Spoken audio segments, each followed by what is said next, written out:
AFR On Demand is brought to you by Breck Golf. Try Beaver Creek today, just 20 minutes from downtown Baton Rouge in the Zachary area. They've got a PGA Tour driving range, a short game practice area, 30 to 40-yard practice shots. It's a great place to chip and putt and practice if you don't have time for a full round. Book your tee time today, golf.breck.org, golf.breck.org. DavidProgressive.com. Matt Moscona. I'm very important. After further review. Say it one more time. After further review with Matt Moscona. And here we go. Live from the Mercedes-Benz of Baton Rouge studio. Let's ride!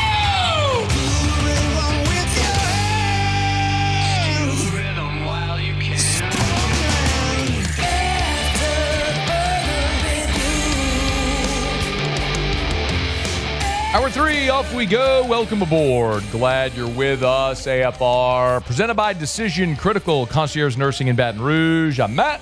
Love you, Matt. Paul O'Neill. They're chanting Paul O'Neill's name. Yusuf. And Mr. Toby Tom Play.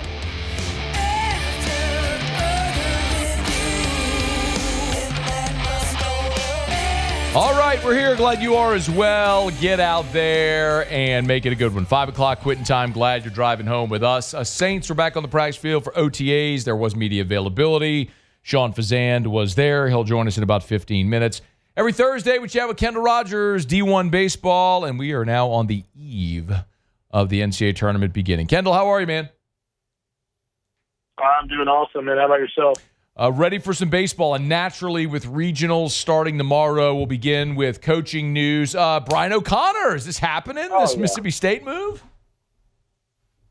Yeah, it's very close. There are a couple of key details they're trying to work out to get a deal across the finish line, but as of right now, it's certainly pointing that direction. And it's one of those things where Brian, he's one of the, top few coaches in college baseball that are active coaches, and I always hesitate to call anything a done deal, but that one does sound really close. I think if that one is going to fall through, it's going to be because Mississippi State did not come through on a couple of details. It will not be because he doesn't want to take the job. So They're close, but we'll see if they can get past the finish line. I would say they're at the 5-yard line right now, and we'll see if they can get to the goal line. Okay.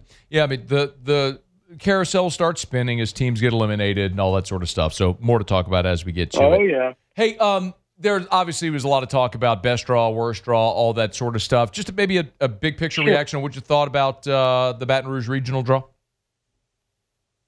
Yeah, I mean, if you're an LSU fan, you're loving it. I mean, I think your chances of playing in weekend 2 are pretty good. I mean, I think the one thing that's interesting is I'm assuming that Little Rock will start Jack Klein in their first game. What's interesting about him is, it will be a different look than what you're used to in the SEC. And that's one thing I think Jay Johnson will stress with this team with Little Rock is, it's going to be guys with some funky arm slots. They're not going to throw 95. A lot of these guys are going to be mid-80s, low 80s. And so it's going to be a different look. But, obviously Little Rock doesn't look like they're going to be big competition in this regional. I do think the other teams in this regional are pretty intriguing. I mean, URI, Rafael Serrato has done a really nice job up there with the Rams. They're one of those clubs they can really get going from a power standpoint. Anthony Lupino has 19 bombs this year for the Rams. And then DBU, I mean, if there's somebody who can upset the apple cart this weekend, it'd be DBU.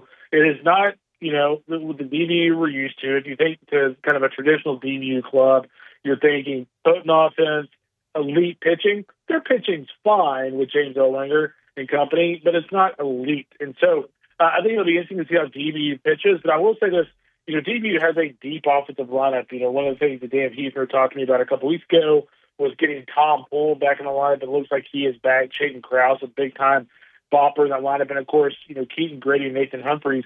One thing Jay Johnson will stress if they play DBU will just be not letting them get on a roll off, like on the base paths. Those two guys, haven't combined more than 30 stolen bases. They can kind of make things happen. They can be versatile, and that's what's kind of scary about DBU. Who do you think comes out of the Clemson regional? I like Clemson, but I'll tell you what, man. I think Kentucky is going to be the one to watch in that regional outside of the Tigers. I just think Kentucky is such a unique look. And, when you look at the ACC, there's not a lot of teams in that league. And, frankly, there's not a lot of teams in the SEC that have Kentucky style where Nick Mingione is not afraid to like try to randomly steal home. He's not afraid to randomly just steal third, like, you know, with 2 outs for absolutely no reason at all. Like, he wants to force the action. And thankfully, Clemson is a good defensive club. But again, when you're not used to playing a team like that, it can really frustrate you. So I think Kentucky's a sleeper here because I think they're good. I don't think they're great. But if they can just get Clemson rattled just a hair, don't be surprised if they won that regional. Kendall, we talked a little bit about State, the coaching hire, that the looming hire. Obviously, they're not going to make a decision until their season ends. They're the 3 seed this weekend in Tallahassee. They got a shot. Like, is State a live dog, forgive the pun there, against Florida State? They could. And what's really interesting is Justin Parker, their interim coach, they're actually starting their closer in the first game, which is a little bit of a different approach. Mm-hmm. But, I mean, if you win that first game in that regional and you're against Northeastern and you're going against Florida State with, Pico Khan, that's as good as it gets for Mississippi State. So you think of that matchup, by the way, with Jamie Arnold, All-American for FSU, and Pico Khan, that's as good of a pitching match as you'll get in college baseball. So I actually do like Justin Parker switching up that rotation a bit. I'm not sure I would have started my closer, but I do like him moving his ace to Saturday because the only chance you have, I think, is to beat Florida State in that second game. I don't think Mississippi State wants to get in this situation where they're trying to beat Florida State twice to win that regional. I just don't think it's going to happen. What about Alabama as the 2 seed in Hattiesburg? Yeah, I mean, I do like their chances to compete for that. I mean, Miami, I think, is just an okay club. Obviously, it'll be interesting to see if Daniel Cuvée can get on a roll there for the Canes. But, when you look at USM, I think USM's very much an Omaha caliber club. I look at teams that have balance, they have leadership, they have old guys, and they've got a lot of that. They've got a, bona fide, probably first-round pick in J.D. Middleton on Friday night. Matt Adams is a really nice arm for them. You look at them offensively, Nick Monaster, who I kind of feel like has been in Hattiesburg for like 9 years. He's having yet another really, solid season from a power standpoint. And so I just really, really like USM's club, so I'm picking them. But, keep an eye on Alabama. If Stan Adams has a good weekend on the mound, they can make some noise. But he has just been a little shaky for me lately. Kendall Rogers, D1 Baseball. Get him on Twitter at Kendall Rogers. Who did Coastal piss off on the selection committee? I know, right? It is kind of interesting that, as good of a season as they had as they draw Florida. What's kind of an interesting stat is on the D1 Baseball Bracket Challenge, I think we have like 16,000 bracket submissions. And of those 16,000 bracket submissions, 70% of the users picked Florida to win the Conway Regional. So just gives you an idea of going into the weekend of what people think about Florida and what people think about Coastal. But the thing about Florida that I love is that Kevin O'Sullivan, to me, the second half of the season, has done one of his best coaching jobs. And the reason why is, their pitching staff of Liam Peterson, Aiden King, and Paris Coppola have done a phenomenal job. They've got Kate Curlin out with an injury.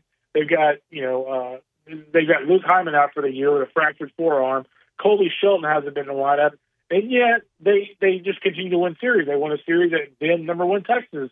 And so just really impressive, the job that, Sully has done with that club. By the way, I'm glad you mentioned that. Also, the D1 Baseball Bracket Challenge, you go do that right now at d1baseball.com. It is free to sign up if you want to be on the Bracket Challenge. You just create an account at d1baseball.com. If you pull it, there we go. If you pull it up, it's right there on the left side on the bar, and then you just literally just create your bracket, enter your info there, and you're signed up, and you can fill out your bracket. So go to d1baseball.com. Any other upset alert, Kendall, like a regional that you're keeping a keen eye on this weekend that's interesting we haven't talked about yet? Yeah, I think Georgia with Duke and Oklahoma State. I was actually just finishing up that preview. Oklahoma State's scary to me. They have not played very consistent baseball this year. But, boy, Nolan Schubert, a premier prospect, if he gets going offensively in that little bandbox, watch out. Duke, Chris Pollard, yet again, continues to do a terrific job. And by the way, going back to the bracket challenge real quick, I do have LSU playing North Carolina for the national championship. Okay. Tell me more. Unfortunately, I did pick UNC, so don't be mad at me. Well, you're fired. That's who I think is playing for the national title. I do think LSU, if they could just get past this weekend, I think we would all agree with Ironton and Kate Anderson. You condense a super regional. You get to Omaha. You get a day off in between. I think the only chance LSU has to lose would be this weekend, and I don't see that happening. No shot. So no shot that LSU loses the Baton Rouge Regional. I would tend to agree. They're just such an overwhelming favorite. And you'd like... They would have to play really bad baseball, and I do think a guy like Monster Milan has a good weekend. Maybe it's just the hairdo. I think he told you guys down there that he was going to mess with his hair a little bit. So we'll see. Whatever works, man. Baseball dudes are superstitious. Whatever. Whole chicken, live chicken, whatever. I mean, that thing. Let's go. The big question down here all week, Kendall, has been LSU's offense, sort of the inability to hit in the last month. And I think it's one thing if you're getting handcuffed by Ryan Prager or Liam Doyle. It's another when the freshman midweek guy from Ole Miss shuts you out. And I think that's got people a little spooked. What would you say to LSU fans who might be a little concerned about the offense right now? Yeah, I do think, I was at the Tennessee series. I did think that the offensive lineup stepped up when they needed to that weekend. I'll be honest with you, I don't take much from a random SEC tournament game like that. I think LSU winning that tournament, just wanting to win a game. And I'm not saying Jay doesn't want to win, but I think they went in that deal just wanting to win a game to kind of solidify top 8. Yes. And their approach against Ole Miss was not very good, but I'm kind of wait and see mode. I want to see if they kind of look a little out of it in the opening game of the regional. I think they're going to be dialed in, though, man. It's the postseason. It's LSU. It's the box. I think I'd be pretty surprised if LSU looks lackluster offensively this weekend. Make sure you follow it all throughout the postseason over at D1Baseball.com. Go fill out your bracket as well, D1Baseball.com. He's on Twitter at Kendall Rogers. It's Todd Peterson's time of year. Todd Peterson. Got him. How about that, Kendall? There we go. Attaboy, Moose, though. Caught him napping over there. Look at Matt. Look at Matt dropping it. I love it. That's how you know it's postseason time when Matt's dropping the Todd Peterson. Todd Peterson. Got to keep him on his toes over there. There we go. You lull him into complacency. He's got to earn his. You know what? He's got to earn his paycheck. Isn't his bonus based off the Todd Peterson? Todd Peterson. If it was 2018 was a great year for Muse. All right. Oh man, Musso cashed out big that year. Oh, man. We appreciate it. Enjoy the baseball, man. Thank you. You got it, brother. Y'all have a good weekend. You do the same. Kendall Rogers from D1 Baseball. He's best. He's the preeminent college baseball writer in the country. Comes on every week with us during baseball season. That's awesome. We appreciate him. All right, we're brought to you by Decision Critical Concierge Nursing in Baton Rouge. We had to NOLA. Sean Fazende was at OTAs today. What did he see? We'll find out next. AFR. We're brought to you by Action Industries, of course, proud partner of LSU Athletics. Hopefully 2 more weekends of baseball at the box and 3+ more weeks of LSU baseball. Remember, every time there's a mound visit, those mound visits are brought to you by Action Industries. So, especially on those midweek games, man, you get a lot of Action Industries shout-outs on the broadcast and in Alec Box Stadium. But Action Industries, a proud partner of LSU Athletics. Within Action Industries, remember their turnaround division is the Advanced Turnaround Group. I know I hammer this message a bunch, but we're in turnaround season, y'all. And the Advanced Turnaround Group is the turnaround division. These are specialists. Their workers are proficient in turnaround work. These are turnaround managers, turnaround coordinators. Their whole careers are specialized in turnaround work. They have 24-hour availability for emergencies, specialty welding. You get personal attention. It's the Advanced Turnaround Group at Action Industries. Action, INC.com. Recently, a new client called me and started by saying, "Mr. Morgan, I really need your help, but I'm just a nobody." Those words stunned me, and I immediately called him back, and we're now helping him and his family after a terrible accident. I'm John Morgan of Morgan & Morgan. Everybody who comes to our firm at their time of need is a somebody. I grew up poor, but my grandmother was like a queen to us. At Morgan & Morgan, our goal is to level the playing field for you and your family at your time of need. The insurance company has unlimited money and resources. You need a firm who can fight them toe-to-toe. For right at 30 years, we have fought them in courtrooms throughout America. Our results speak for themselves. And always remember this, everybody is a somebody, and nobody is a nobody. Visit forthepeople.com to learn about our firm. Morgan & Morgan, for the people. Injured? Visit forthepeople.com for an office near you. After further review with Matt Moscona, presented by Decision Critical Concierge Nursing. Healthcare for your lifestyle. Learn more at decisioncriticalbr.com.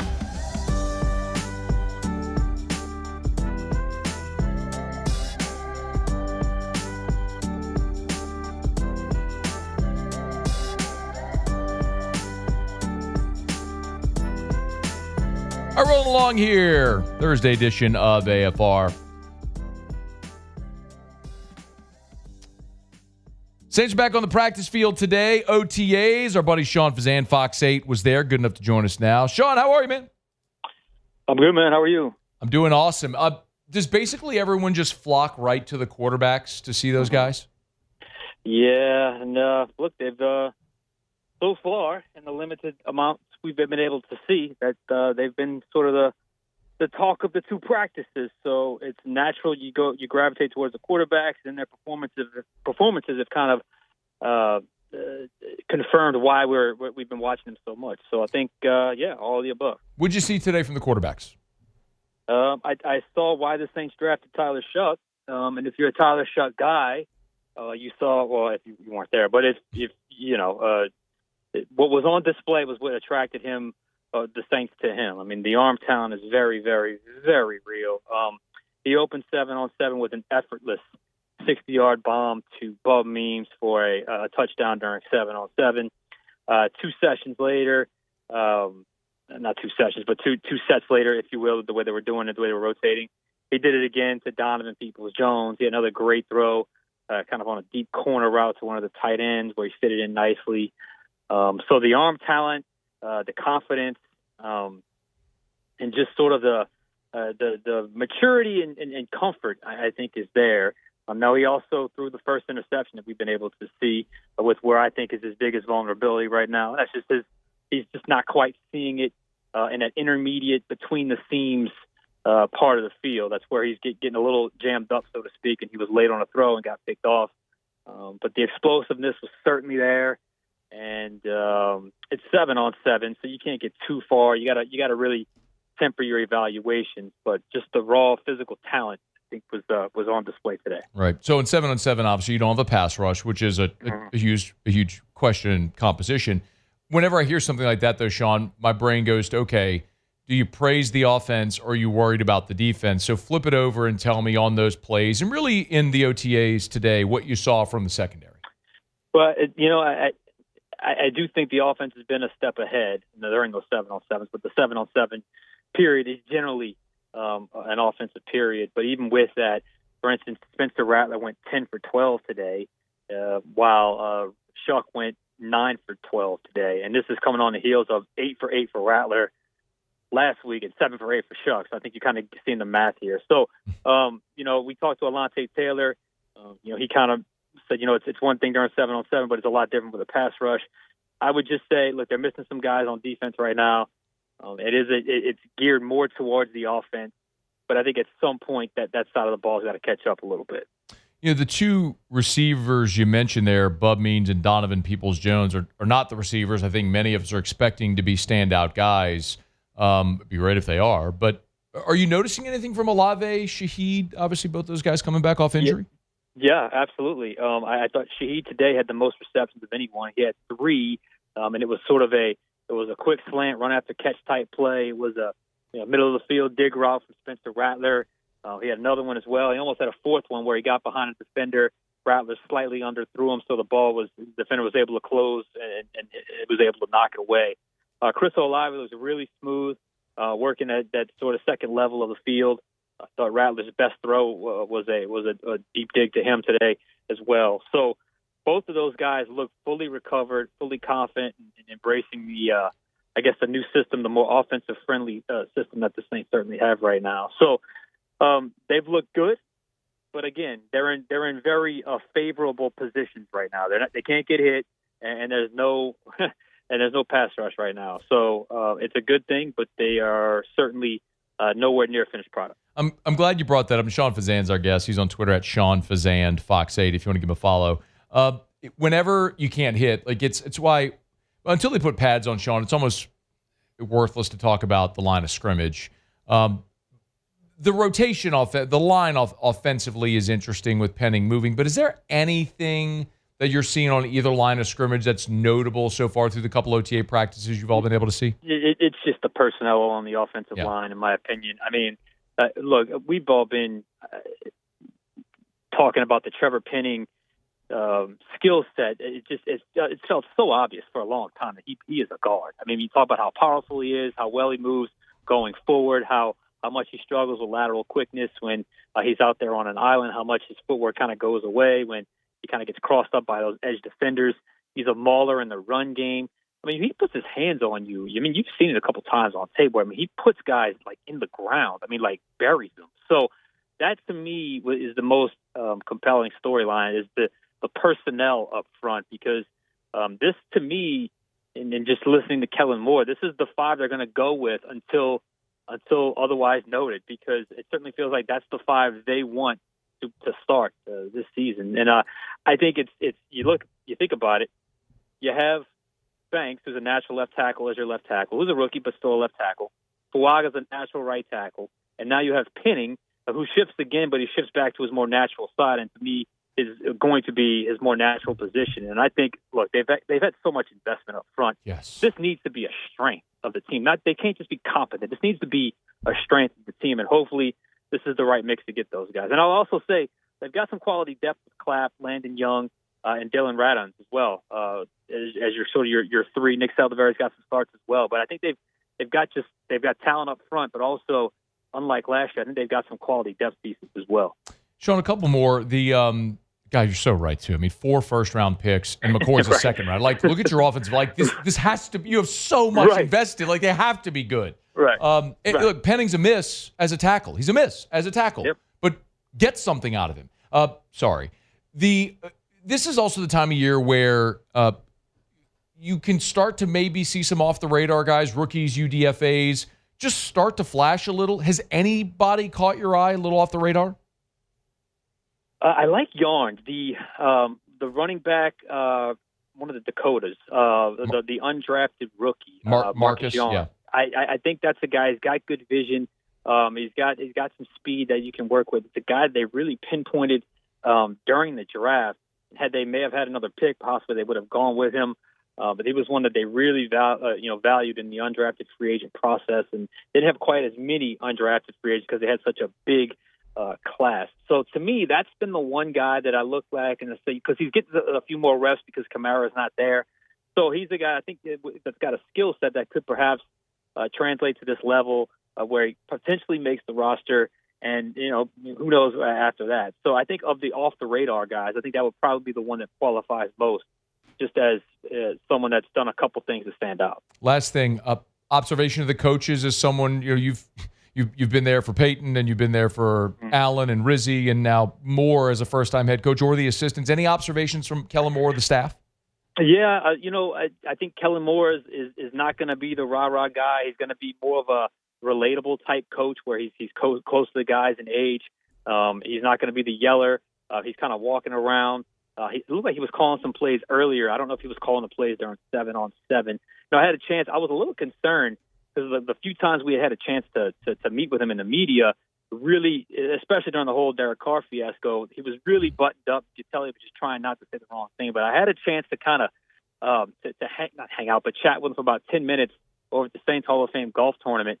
And it really put my fears at ease because he was a very relatable guy off camera, really cool guy. You can kind of sense why the players can relate to a player like that. So I think that's probably more than what they're seeing behind the scenes. And look, they put all their confidence behind him. He brings a certain style. It's definitely different from I guess you could say even the previous 3 coaches. When you throw Darren Rizzi in there, but I do think change was needed, and I think you're seeing it just because.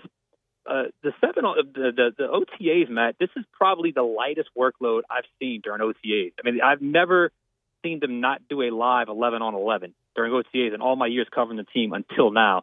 So this is what he prefers. They're kind of doing it incrementally, and they're also, aiming for longevity with some health and players. So it's a welcome change, and so far so good. Sean Fazende, Fox 8 in New Orleans. He's on Twitter at Sean Fazende, Fox 8. Go give him a follow. We appreciate it as always, man. Thank you. All right, bud. Be well. It's After Further Review. We're brought to you by the Williamson Eye Center. You can call 924-2020, 924-2020. You want to see 2020? Call 924-2020. Do what I did. Dr. Blake Williamson got me fixed up, did LASIK. What year was that? Gosh, I'm coming up on almost a decade now. I'm trying to remember how many years it's been. But, it's life-changing. I mean, and I don't say that loosely in any way.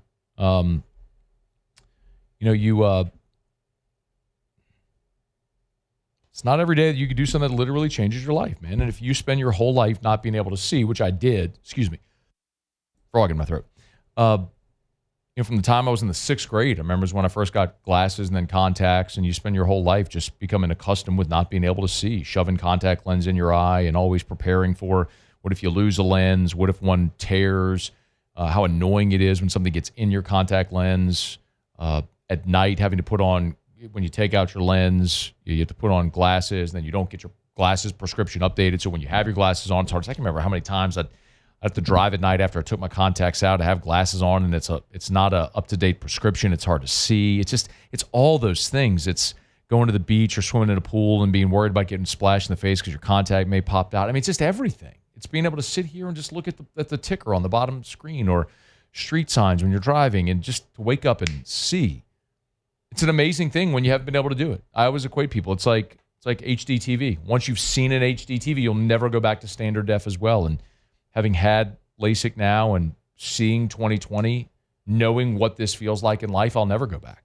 So call the Williamson Eye Center. Experience that life-changing result. 924-2020, 924-2020, or WilliamsonEye.com. That's Williamson, EYE.com. All right, y'all, it is After Further Review. We're glad you're hanging out with us here in what's been a really, really busy day. Tomorrow we'll be at Walk-Ons Burbank, the original Walk-Ons. It's Regional Friday, opening round of regional ball. Really excited to be over there at Walk-Ons with our friends from Mockler Beverage Bud Light. We'll be doing great drink specials, swag giveaways. Y'all come hang out. They have live music starting at 6 o'clock, totally free. Parish Construction and Roofing, one of the sponsors of that block party as well, to make it free to everybody. So we'll look forward to seeing everybody out there. Terrio and I will be there doing AFR from 3 to 6. So if you're going to the game, come hang out after. If you need a place to watch the game, come watch with us at Walk-Ons on Burbank, and we'll be on. So it'll effectively be a companion show. We'll be talking about the game, and I'm sorry, my headphones are shorting out. Anyway, it's annoying. We'll be talking about the game as it's going on. You get the perspective from Terrio during the game and all. Then when the game ends, will be a post-game show. So we'll look forward to that. We'll be keeping you up to date with scores and other goings-on from regional ball all around the country tomorrow. So we'll look forward to seeing you there for AFR from Walk-Ons on Burbank. All right, it's After Further Review. Let me knock out a quick break. Jay Johnson did meet with reporters earlier today. A little bit of what Jay had to say. And if you want to get in a call, text, email, well, not a call. I don't really take calls. But if you want to get in a text, email, tweet, you jump in the Bite for YouTube chat. Lots of ways you can get involved in the show. Welcome you to do that. So stick around with us here. It's AFR. AFR. One of the things Darren James does so well is make sure he keeps his clients, you, homeowner, prospective buyer, up to date with what's going on in the housing market. And I talked to Darren a couple of weeks ago, and the housing market in Baton Rouge right now is absolutely on fire. Like the median price per square foot right now in Baton Rouge. I mean, literally as of today, $171 per foot for a house, $126 per foot for a condo, down from the previous week. Tell you, if you want the best, if you're looking to buy or sell, you need Darren James. Especially if you're thinking about selling your home, Darren James has the guaranteed sale program that I talk about all the time. I've been talking about this since 2010. Sit down with Darren James, agree to a price and a deadline. If he doesn't sell your home at that price by that deadline, he'll have your home bought with cash or he'll sell it for free. What do you got to lose? It's Darren James. Agent225.com. Think real estate, think Darren James. Recently, a new client called me and started by saying, "Mr. Morgan, I really need your help, but I'm just a nobody." Those words stunned me, and I immediately called him back, and we're now helping him and his family after a terrible accident. I'm John Morgan of Morgan & Morgan. Everybody who comes to our firm at their time of need is a somebody. I grew up poor, but my grandmother was like a queen to us. At Morgan & Morgan, our goal is to level the playing field for you and your family at your time of need. The insurance company has unlimited money and resources. You need a firm who can fight them toe-to-toe. For right at 30 years, we have fought them in courtrooms throughout America. Our results speak for themselves. And always remember this, everybody is a somebody. and nobody is a nobody. Visit forthepeople.com to learn about our firm, Morgan & Morgan, for the people. Injured? Visit forthepeople.com for an office near you.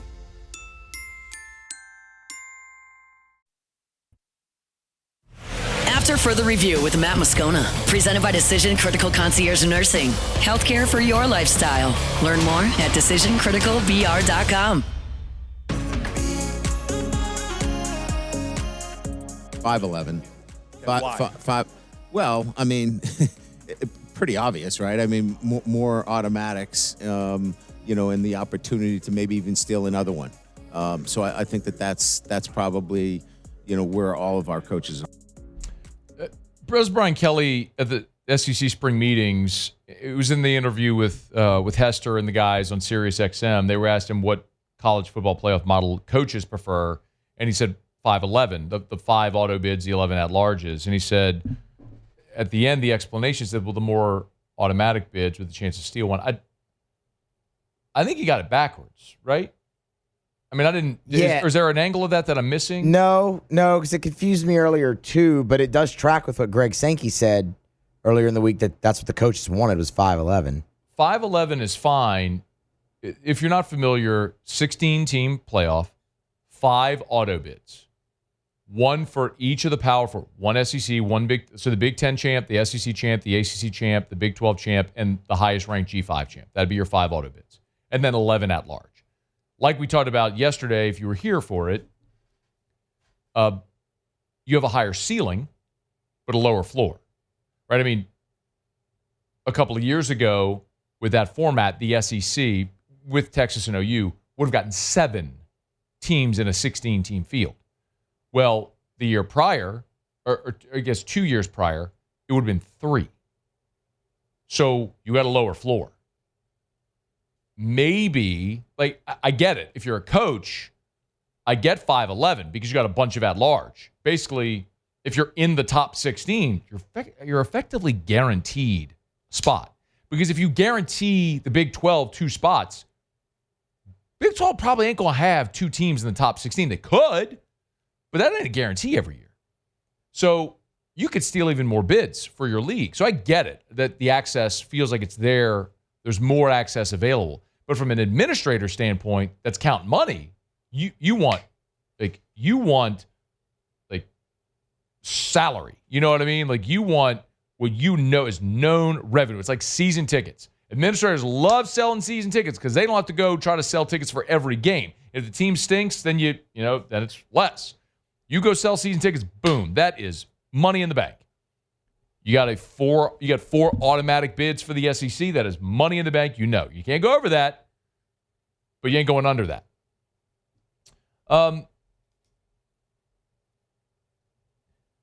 Kelly was also asked about the problems coaches have with the selection committee as it exists now.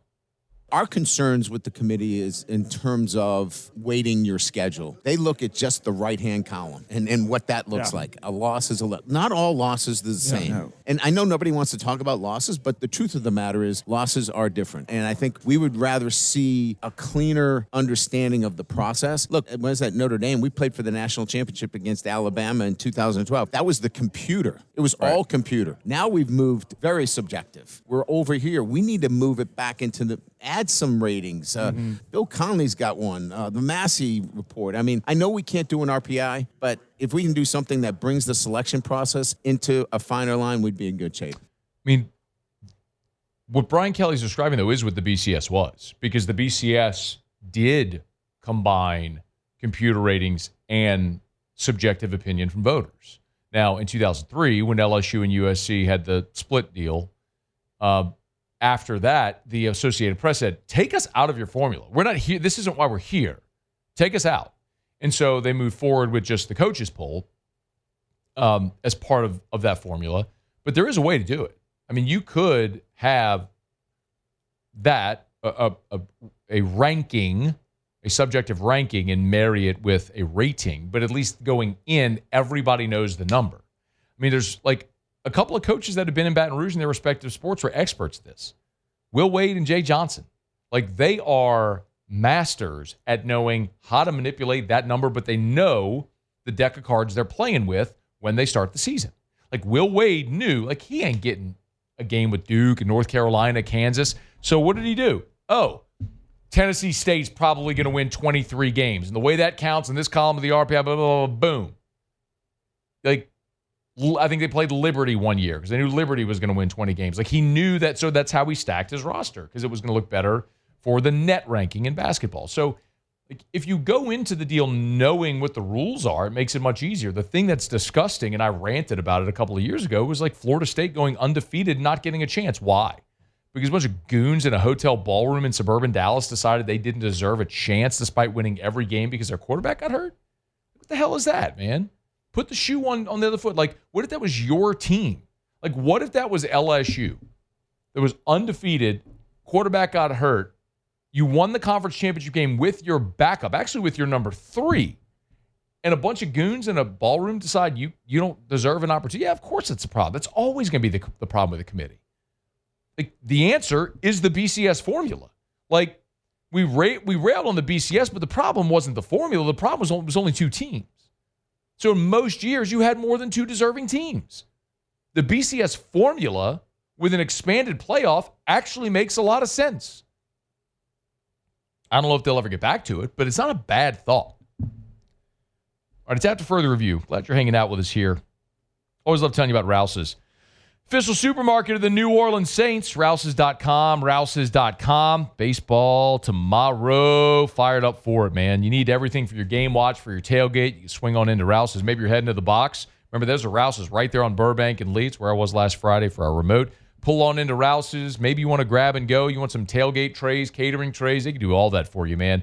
The chicken drumettes, the mini muffalettas, the boudin egg rolls, the crawfish egg rolls. My goodness, so much good stuff over at Rouse's. Maybe you want a piece of meat to throw on the grill, or you got to go do your honeydews and your shopping. They got it all for you over at Rouse's, the official supermarket of the New Orleans Saints. You can always go to the website, the app, get the weekly ad. If you're buying, of course, you're buying on a budget. You want to make sure that you take advantage of all the great deals they have. Get on by Rouse's, the official supermarket of the New Orleans Saints, Rouse's.com. Rouse's, this feels like home. All right, Muse, do me a favor and run through. It should be over now. The poll that we put up yesterday, it should be just about over. We did at the end of the show yesterday, but I'm curious what the people think. Yeah, so we really focused on the, which playoff format. We did the 5-11, 5 AQs, 11 at large. Okay. The 16 highest ranked teams, the Lane Kiffin deal. Yep. And then, the 4-4-2-2-3 thing. 7 4-4-2-2-2-3. Yeah, that whole thing where you get 4. Yeah. I think it places this up with the guy. Exactly. 16 highest ranked teams, 69.2%. Okay. What was next? Next was the 5 and 11 at 22%. I think what that tells you is like there is not a lot of support for, and you know what else? Like the 4-4-2-2-6 thing, like I think a lot of people, there may just be some misunderstanding. Yeah. Like of what 4-4-2-2-6 is, but like, and by the way, it's not 4-4-2-2-6. No, it's 3. I realized that when I just looked back at it. I was like, wait a minute. 4. No, 4-4-2-2-3. 4 and 4 is 8, plus 2 is 10, plus, is it? 2 is 12, plus. Wait, but you have the 4. There's another one, though, because. No, there would be no G5 guarantee right there. We're proving the point of that how. People don't know. Well, you just did the math wrong. So of how difficult it is to understand it with math and numbers. The guarantees are 4-4-2-2. It would be 4 SEC, 4 Big 10, 2 Big 12, 2 ACC. I'm pretty sure the G5 guarantees. Has one there, don't they? I think they would just, it's been described as 4-4-2-2. But either way, you still. Anyway, yeah. You have 18 teams on. That's not going to bring it on. Yeah. I'm for it. I know you are. But in any event, I'll be curious. But the 16 highest ranked, like it's sensible. Like, doesn't that make sense? Have a season, take the top 16 teams, and put them in a playoff. Yeah, that does make a lot of sense. But I understand everybody's pushback on it because the lesser leagues are going to go. It's going to be a Big Ten SEC Invitational. Well, look at what the College World Series is. I mean, the College World Series last year was made up of 2 teams. You had 14 SEC teams make the NCAA basketball tournament. But you got a 68-team field. So there is representation, and the best teams get a spot. That's why you need a representative field, a large enough field that's represented. That's why I'm saying go to 32. If you're going to 32, all the stupid 5, 5'11", 244, 226, like go to a 32-team field and have a real playoff where the top 32 teams are in. One plays 32, two plays 31, on and on you go. We all understand it. It's a playoff. Like literally every other sport in the history of mankind does it. So do it. We're getting there. Okay, y'all. Now I got our final break. Jimmy will be here for Otter Locks to wrap up the show next. AFR. Brought by River City's 1 Hour Air, where they're always on time, or you don't pay a dime. 752-0001, 752-0001, or 1hourbr.com. I always love sharing these great 5-star Google reviews because it speaks to the experience that so many people have, like I have been able to tell you about. James Blanchard sent this 5-star Google review. My experience with Harley was very good. He knows his job. He was very polite. He's the type of technician you don't mind coming to do a job for you. Harley's been to my house as well. No matter which technician comes to your house, you can rest assured knowing this.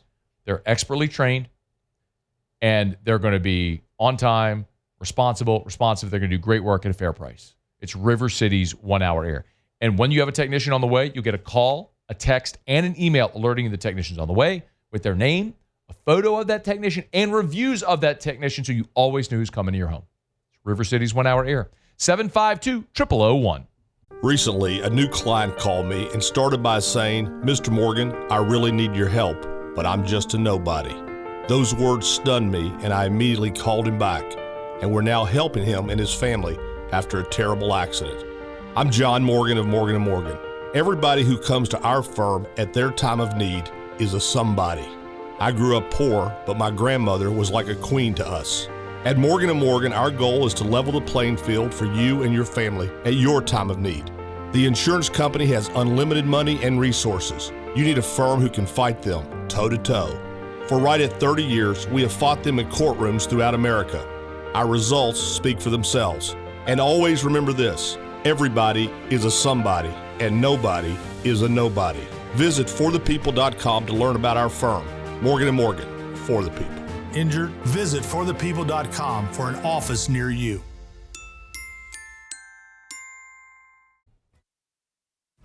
After further review with Matt Moscona, presented by Decision Critical Concierge Nursing. Healthcare for your lifestyle. Learn more at decisioncriticalbr.com.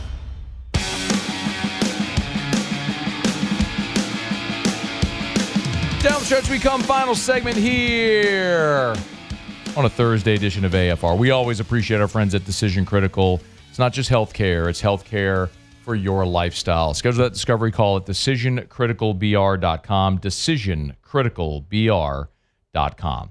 All right, let's find out what we're betting on tonight. Time for Otter Locks. Otter Locks.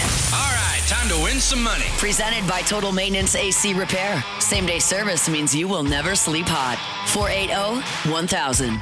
We are Total Maintenance. I think it's safe to say that I won the bet. Otter, how are you? Good, Matthew. How about you? Man, I'm doing freaking awesome. Great day today, man. Regional baseball tomorrow. Fired going up. Out to the block, the big tailgate party tomorrow. Huh? We were there today. We will be there. Walk-ons, Burbank, where the friends over at Mockler Beverage, Bud Light, walk-ons, great giveaways, swag, live music at 6. Going to be a great spot. So if you can't get to the box, come hang out with us over at Walk-ons Burbank.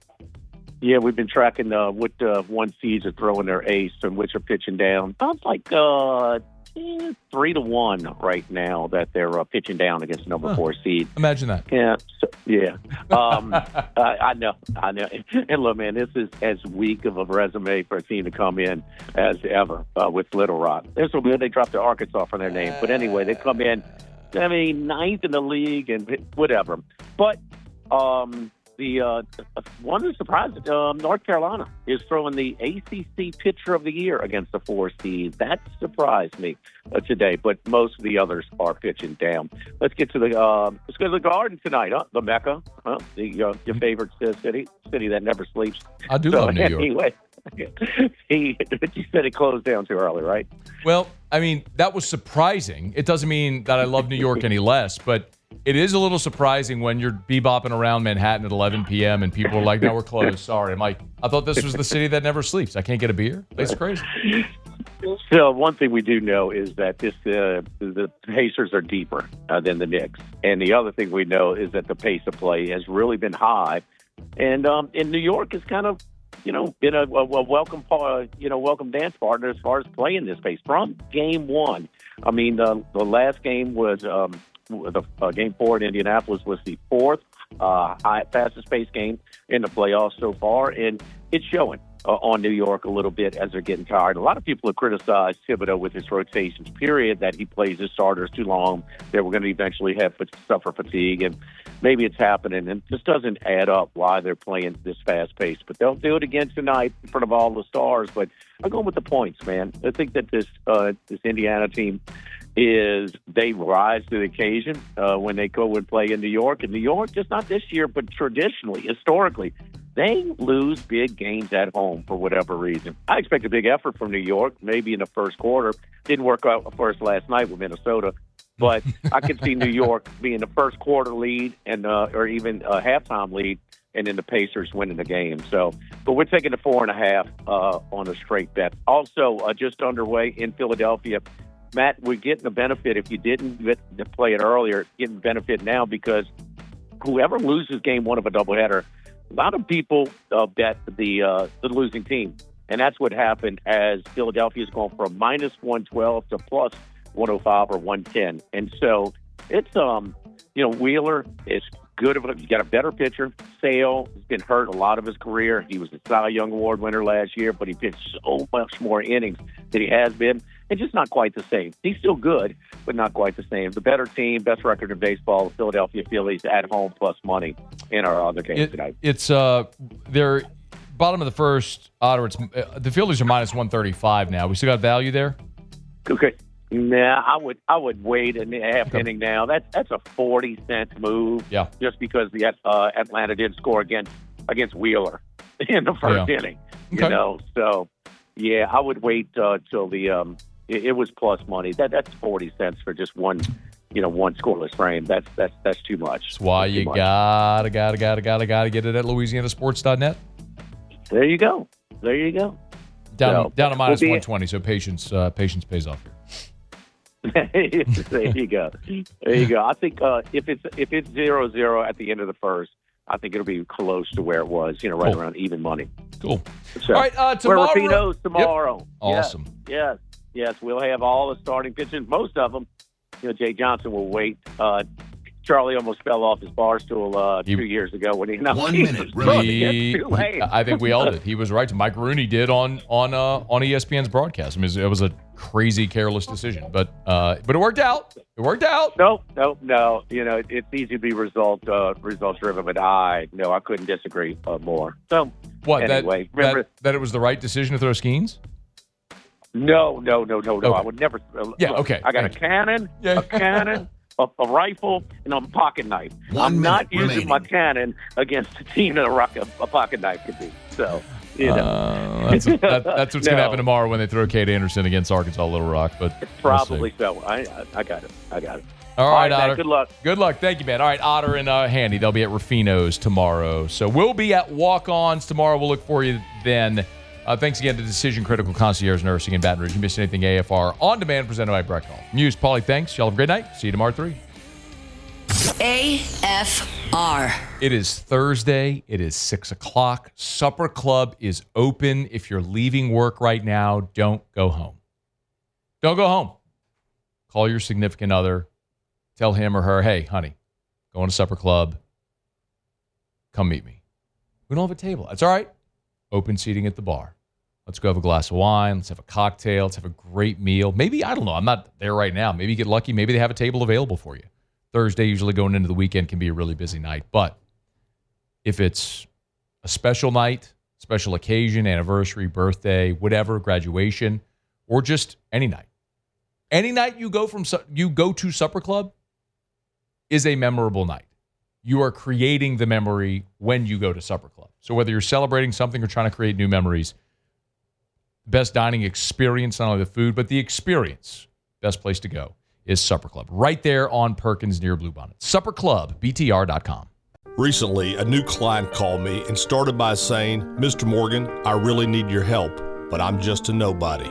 Those words stunned me, and I immediately called him back, and we're now helping him and his family after a terrible accident. I'm John Morgan of Morgan & Morgan. Everybody who comes to our firm at their time of need is a somebody. I grew up poor, but my grandmother was like a queen to us. At Morgan & Morgan, our goal is to level the playing field for you and your family at your time of need. The insurance company has unlimited money and resources. You need a firm who can fight them toe-to-toe. For right at 30 years, we have fought them in courtrooms throughout America. Our results speak for themselves.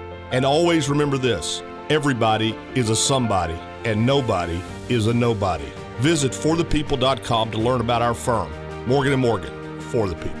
Injured? Visit forthepeople.com for an office near you.